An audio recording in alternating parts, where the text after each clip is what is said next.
Pamangkin ni Kim Chiu na si Rain excited sa pagkikita nila ni Paolo in person.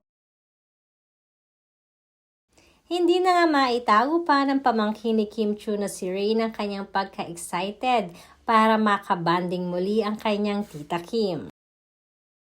At syempre excited din di umano siya sa pagkikita nila in person ni Paolo Avellino. Maagang umalis ng California ang Kim Pao kahapon after ng kanilang ASAP official tour sa California.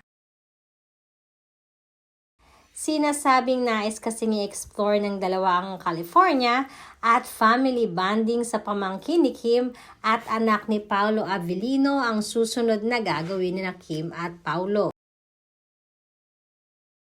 Si Aki kasi ay nakabase din kasama ang inang si LJ sa New York, kaya naman Paolo wants to find time para na din makabanding ang family ni Kim at syempre ang anak niyang si Aki.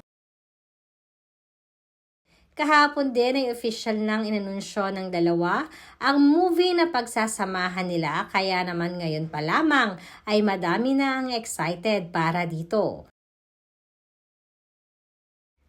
Reaksyon ng mga Kim Pao fanatics sa US ay sana di umano sa New York na lang nila i-shoot ang nasabing movie.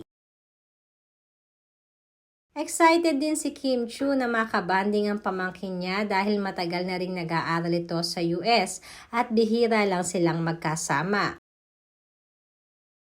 Alam naman natin kung gaano ka-close si Kim sa kanyang mga pamangkin dahil parang second mommy na nga ang ganap nito sa buhay nila. Hindi naman binigo ni Kim ang kanyang pamangkin at sinasabing kanina nga ay nag-spend sila ng time together para sa isang dinner.